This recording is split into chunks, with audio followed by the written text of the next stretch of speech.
Très heureuse de vous savoir nombreux assis devant vos téléphones sur votre chaîne Neuf Productions Télévision, encore et encore. Parlons-en d'aujourd'hui. Donc toujours dans l'ambiance que nous avons eu à recevoir le pape dans notre pays, la RDC, précisément dans la ville de Kinshasa. Vraiment, cette ambiance continue toujours. Et aujourd'hui, dans Parlons-en d'aujourd'hui, nous allons recevoir pour vous une personne dans le même cadre, mais lui, c'est pas le pape, mais lui, c'est les serviteurs des dieux, le prêtre, c'est le père Pierre Ngoma Ngoma. Avec lui, on va partager quelques sujets par rapport à l'aumônerie, par rapport à sa vie de prêtre que nous avons toujours vu de loin. Voilà, c'est parti. Avant de commencer, je dirais grand merci à l'équipe technique. Je vois Junior Mbouyi à la réalisation de cette émission et à la présentation, je vois votre humble servante Neftali Pembele. Voilà. Alors, on va commencer avec le père. Pierre Ngoma Ngoma. Bonjour mon père. Bonjour Madame Neftali et merci aussi à toute votre équipe qui vous accompagne. Merci Père.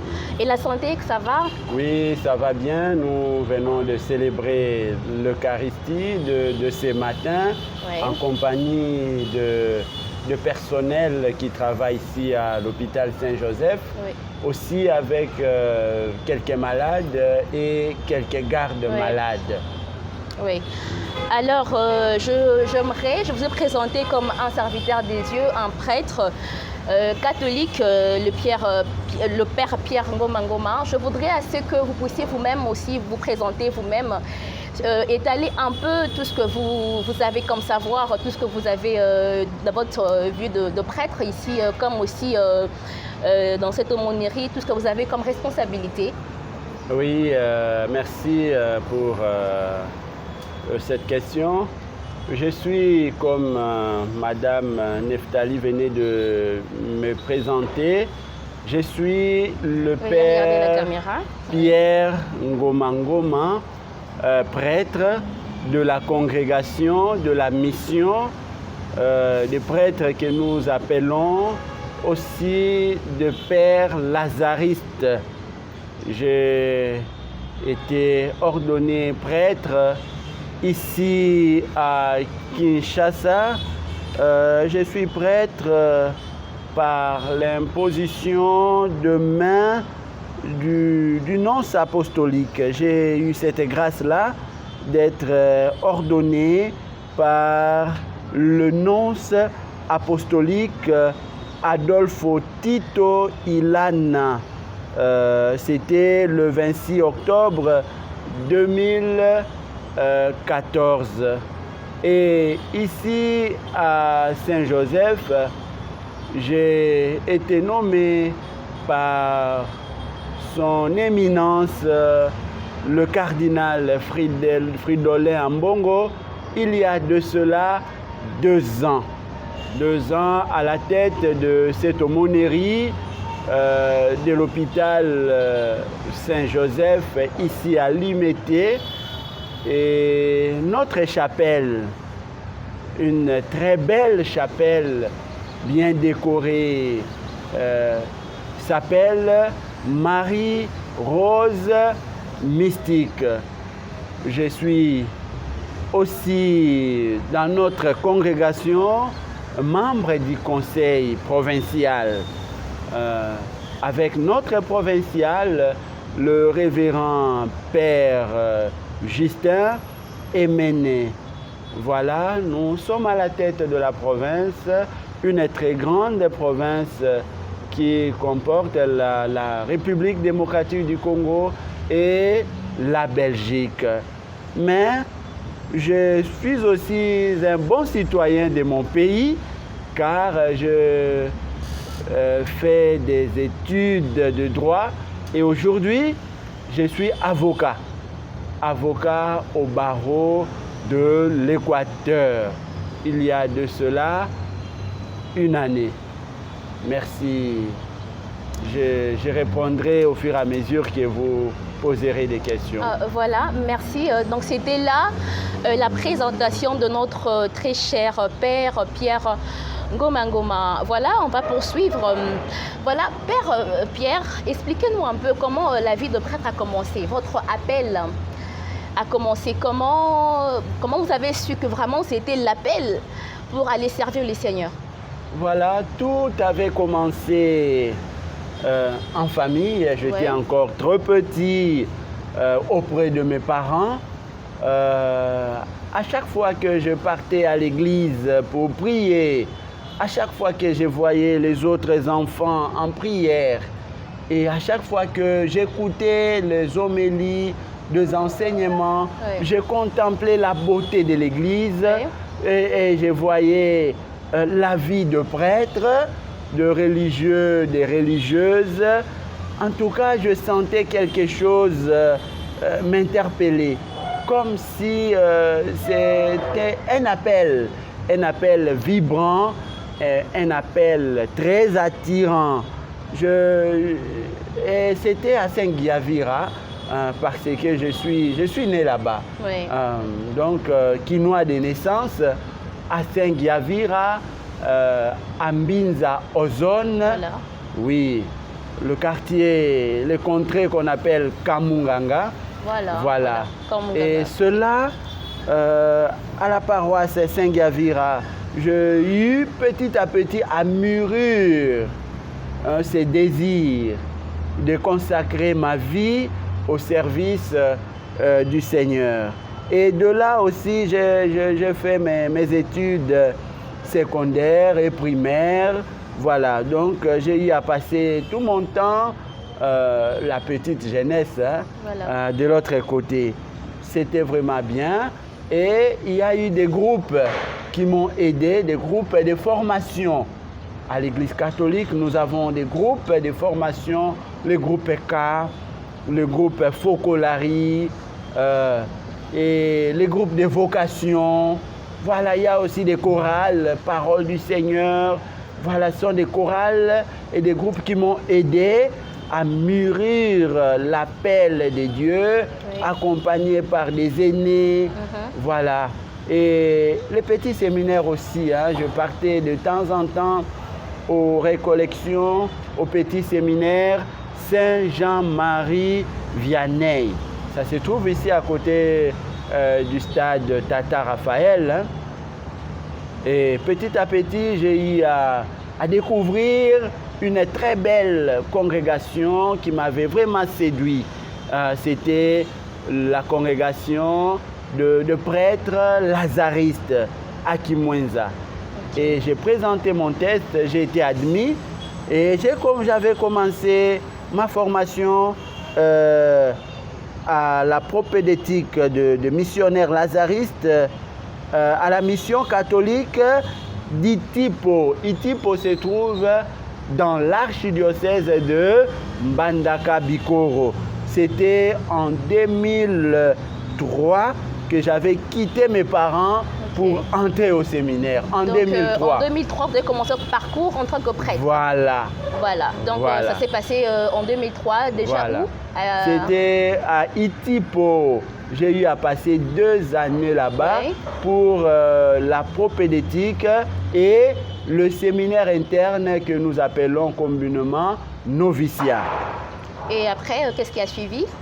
Après les noviciats, je te revenu ici. Je suis rentré à Kinshasa pour la formation philosophique. Voilà. C'était 3 ans de philosophie. C'était à l'université Saint-Augustin. L'université Saint-Augustin, c'était là la période des études de philosophie. Et cela avait duré 3 ans. Oui. Après la philosophie, je devais effectuer le stage pastoral et communautaire. Voilà. La philosophie, c'était de 2005 à 2008. La philosophie. Et après, je suis parti à Mbandaka, la ville de Mbandaka, pour mon stage pastoral et communautaire que nous appelons la Régence. Hein, la Régence. C'était dans la maison Félix de Kempener, une grande communauté d'accueil. Voilà, je y ai passé là-bas une année de formation. Et après, en 2009, je suis rentré à Kinshasa pour les études théologiques. Il fallait faire 3 ans de théologie. De 2009, 10, 2011, j'ai fini la théologie et j'ai ajouté un graduat unique en missiologie. Donc j'ai fait aussi la missiologie et après ça, je devais repartir à l'Équateur pour le stage diaconal comme diacre. Ok. Voilà, c'était de 2013 à 2014. Voilà. Ok, voilà, c'était là votre parcours en tant que prêtre dans, dans votre vie de la prêtrise. Voilà, je voudrais saluer tout le prêtre catholique. Là, je vois déjà mon grand frère Paul Dodi Mpoyo, le père Paul Dodi Mpoyo. Je te salue depuis Paris. Donc, salutations à toi. Salutations aussi à Aimé Yalé. Salutations à toi de partout. Sublime Katanda Amba. Salutations aussi à vous. Et salutations à tous les abonnés de Nef Productions Télévision. Vous savez, toujours scotché, branché. Nous sommes là pour vous servir. Nous serons toujours à votre service. Toujours avec moi, Neftali Pembe, et votre humble servante. Voilà, Père, vous avez énuméré ici tout à l'heure, récemment là, que vous êtes aussi un avocat, un bon citoyen. Oui. Donc, vous êtes, comment avez-vous départagé les études de mission pastorale et les études de droit? C'était comment? Parce que vous avez eu un désir, vous avez eu vraiment envie de servir l'Éternel Dieu. Et aussi être avocat. Comment vous avez géré tout ça? On peut savoir. Oui, merci beaucoup. Une question très intéressante. Je dirais que quand je grandissais auprès de mes parents avaient l'idée dans leur tête que moi, je deviendrais un avocat. Okay. Voilà. Et moi, je les ai surpris en disant non, moi, je pars au séminaire. Voilà, je veux servir Dieu durant toute ma vie. Oui, avant d'expliquer mon parcours comme avocat, le peu de temps oui. Que j'ai déjà effectué, oui. qui n'est pas négligeable, voilà, je voulais d'abord rappeler quelques dates très importantes. Le 27 septembre 2011, c'était pour moi la date de démission de vœux perpétuels. C'est qui comprennent le parcours d'un prêtre. Le vœu perpétuel, c'est comme une donation totale. Okay. Oui, on s'engage pour toujours jusqu'à la mort. Non pas pour faire marche en arrière. Okay. Et j'étais devenu en ce jour-là membre à part entière de la congrégation de la mission. J'avais le droit de voter, oui, par exemple. Et le 28 avril 2013, c'est la date de mon ordination diaconale. Okay. J'ai été ordonné par l'imposition de main de Monseigneur Timothée Bodika. À cette époque-là, il était encore évêque auxiliaire ici à Kinshasa. Et l'ordination sacerdotale, c'est le 26 octobre 2014. Juste après l'ordination, j'ai été envoyé à Kimwenza comme économe du Scholastica. Voilà. J'ai été économe au Scholastica une année seulement et la congrégation maintenant a décidé de m'envoyer faire des études de droit à l'UCC. Voilà. Donc j'ai été encore étudiant de 2015 en 2020. Donc nous avions fini durant la dure période du confinement. Ce n'était pas facile, mais j'ai fait mes études avec brio. Hein, voilà. Pour dire que j'ai eu un parcours de distinction. Voilà. Et j'ai prêté serment en à l'Équateur, dans le barreau de l'Équateur, à Mbandaka, et ça fait déjà 1 année. Donc je me prépare même pour renouveler mon serment après une formation déontologique. Voilà, cher prêtre, nous voulons savoir, vous êtes maintenant aumônier ici à l'hôpital Saint-Joseph, voilà, à la chapelle de l'hôpital Saint-Joseph. Nous voulons savoir, nous voulons expliquer à tout le monde qui nous suit en ce moment, parce qu'il y a ceux qui ne sont pas aussi catholiques. On aimerait comprendre c'est quoi un aumônier. Merci beaucoup, la question est très importante. Je voulais d'abord rappeler que l'hôpital Saint-Joseph, ici à Limété, Oui. c'est l'une des grandes structures sanitaires Oui, oui. qu'a l'Église catholique.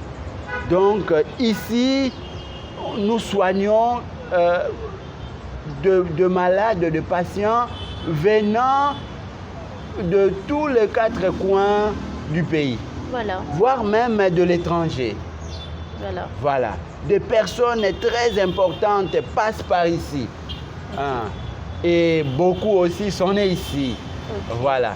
Et l'aumônerie. L'aumônerie dans l'hôpital. Voilà. L'aumônerie est une structure de l'Église au service de l'Église pour un apostolat spécial et spécialisé.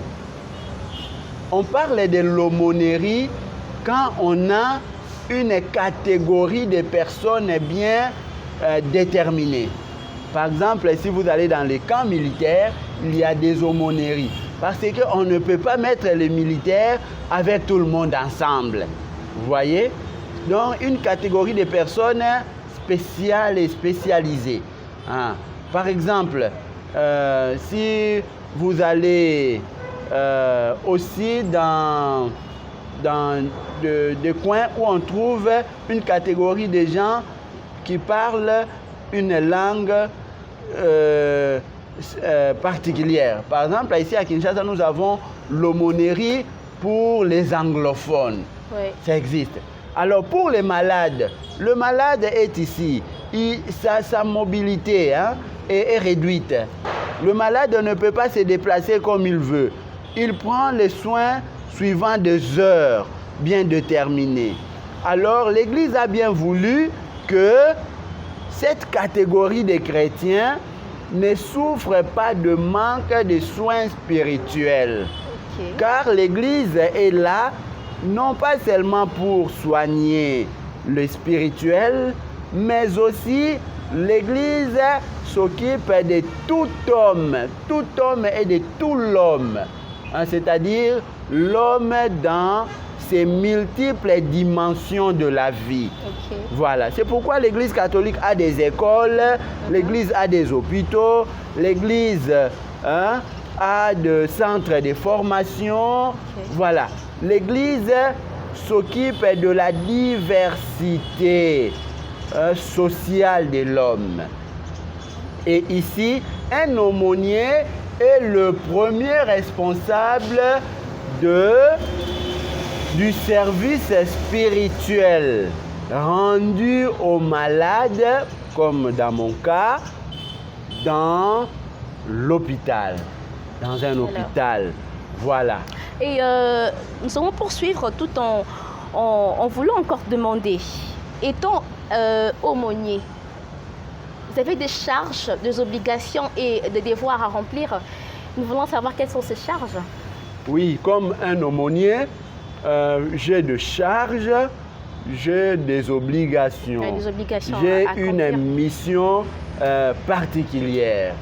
Quand le cardinal m'a nommé ici, il me confie ce que nous appelons canoniquement, selon les droits canons, une charge d'âme. En lingala, on dit tata wa milimo. Voilà. Une charge d'âme. Je dois assurer le service liturgique. Ouais. Chaque jour, la célébration eucharistique. Et aux malades qui ne peuvent pas se déplacer, il y a ceux qui sont alités, ne peuvent pas se déplacer, j'apporte la communion. Je passe dans chaque salle, je parle avec les malades. Les malades ont besoin d'un accompagnement de proximité. Voilà, je parle avec chaque malade et j'administre l'onction de malade, le sacrement d'onction des malades, mafuta mabakoni. Voilà. Et il y a aussi les volets caritatifs, hein? Okay. Donc la charité. C'est pourquoi nous organisons ce que nous appelons un service social. Voilà, il y a ceux qui manquent, qui sont vraiment pauvres, les démunis, ils ont besoin d'un minimum nécessaire pour vivre de notre charité. Donc j'organise aussi cela. Voilà, étant aumônier de cette chapelle, ici précisément dans la commune d'Elimété, je rappelle que c'est l'hôpital Saint-Joseph. Donc vous avez des difficultés dans vos charges? En tout cas, les difficultés ne manquent pas. Par exemple, vous voyez ici, nous sommes devant une très belle grotte. Hein? Voilà. Quand je suis arrivé, j'avais trouvé quelque chose de semblable à la grotte, mais je devais moderniser la grotte. Voilà, nous avions eu à construire. Oui. Nous avions construit aussi à l'intérieur de la chapelle. Nous avions eu à embellir. La chapelle date de 30 ans. Cette année, nous allons fêter le 30 ans d'existence de la chapelle. Ah bon? Voilà. Alors, il a fallu,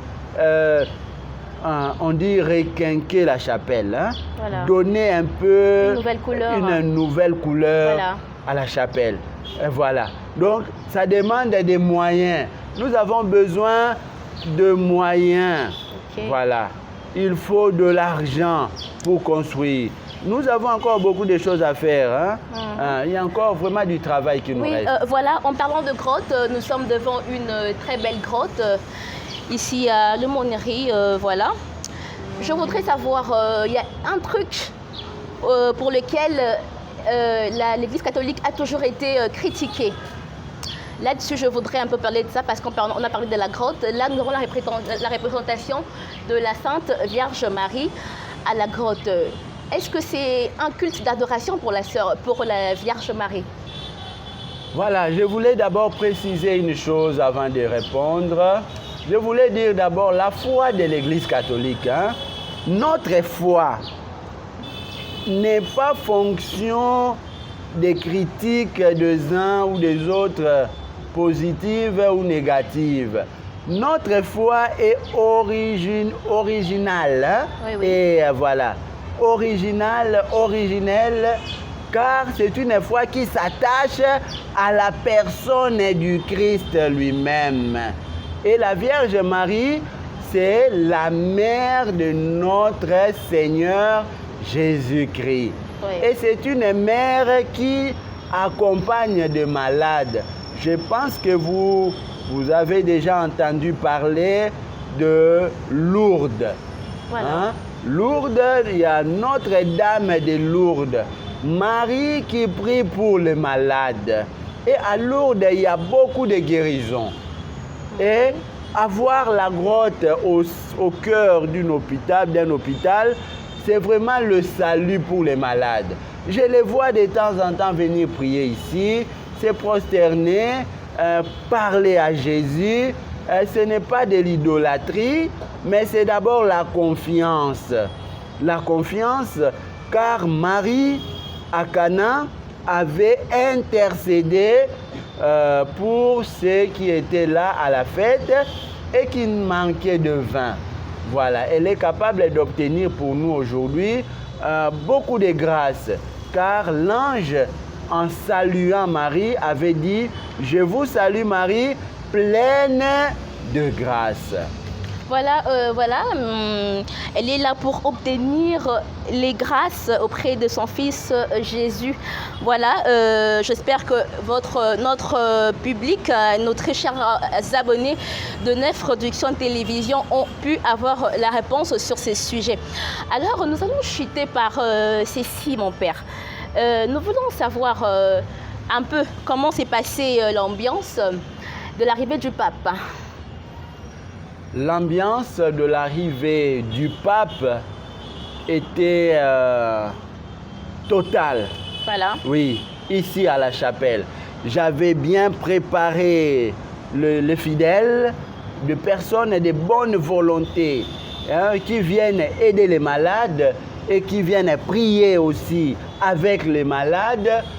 L'ambiance était vraiment totale. Quand le pape arrivait, nous étions au boulevard. D'ailleurs, nous sommes vraiment déjà proches du boulevard. Oui. Nous étions là, nous avions salué le pape, il nous avait bénis et nous étions à la grande célébration eucharistique de Ndolo. Voilà, nous étions là. Même cette étole, si on se souvient bien, ce sont des chasubles que nous avions portés ce jour-là. Voilà. Et on avait dit aux prêtres de prendre leur chasuble et de rentrer avec comme un souvenir. Voilà, ça va nous rappeler qu'un jour on avait eu à accueillir le pape François. Voilà. Et nous étions aussi avec le pape à la cathédrale quand il a parlé au consacré. Oui. Voilà. Et alors, le pape a parlé au consacré, le pape a été au stade et partout dans cette ambiance de l'accueil papal.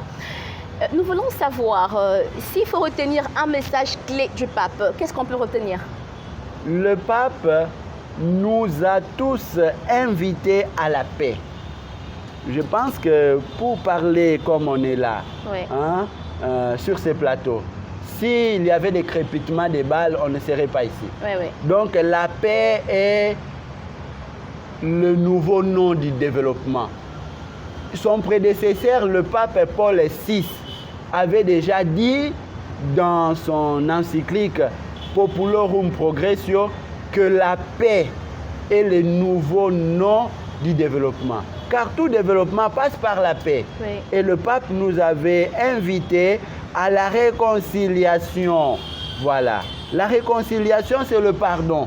Nous sommes dans un pays longtemps blessé par des conflits armés, des conflits entre politiciens. Mais jusqu'à quand nous allons entretenir des conflits? Les conflits n'ont jamais construit un pays. Il nous faut un dialogue véritable, vrai. Nous parler en face et ensemble conjuguer nos efforts et construire un pays beau et nouveau. Merci beaucoup. Je vous ai trouvé ici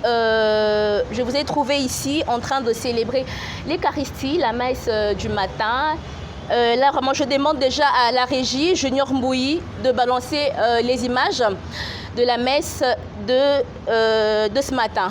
On revient en image. Nous sommes là. Et mon pour ya yo, pour ya pour la Sainte Marie, c'est pour moto. Pour la gala qui s'allie, pour la libiki, pour la bongo, pour ya Christou, qui est mon conjoint biso, pour biso, c'est pour. Amen. Bokosi, Azala Nabino, Azala Nabino, Totokola Bitema et Paya Zambi, Totoko, Bokosi, Zambi Wabiso, Solo, Tata, Monsanto, et Boki c'est bon, Toto Yomoto, Timikolomiso, Bebisika Biso. Wana musala mwabiso, pendibiki ya biso. Yo tata, toto yogo, elongo na Yesu Kristu, mwana wa yo, wa bolingo. Yende bilobani ya wazalaka, otolibatela na ye, okelaki biloko biso.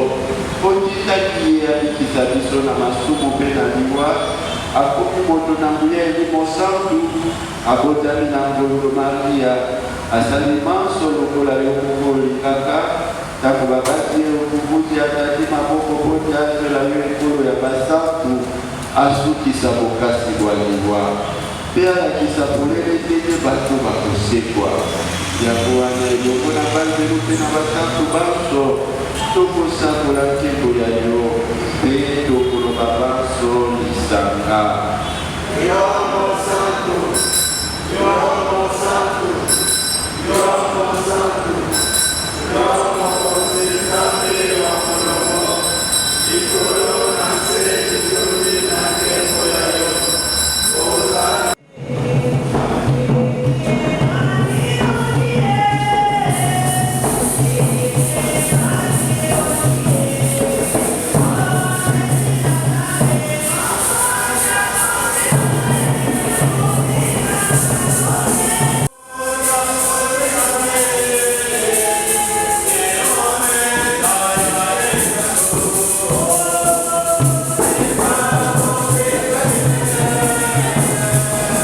Les images du père Pierre Ngoma Ngoma, aumônier à la chapelle de l'hôpital Saint-Joseph ici à Limete. Voilà, père, nous voulons chuter par cette dernière question.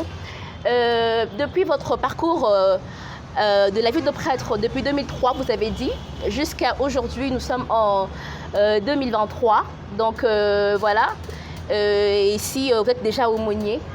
Si vous pouvez faire un bilan, ce bilan sera positif ou négatif? Nous osons croire que notre parcours a été un parcours sous la grâce de Dieu.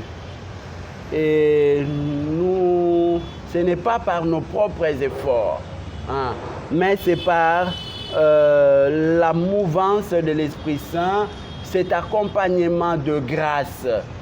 Car un prêtre est là pour être le visage, la figure de Jésus-Christ. Étant donné que nous ne faisons pas route seuls, notre parcours est toujours un parcours de grâce, de paix, de bénédiction, car les difficultés sont là. Mais à travers la prière, à travers l'Eucharistie que nous célébrons au quotidien, Dieu ne cesse de veiller sur nous. Et beaucoup de fidèles ont eu tant de grâce par notre pauvre canal. Hein? Nous ne sommes que des instruments. C'est Jésus lui-même qui réalise son œuvre. Okay.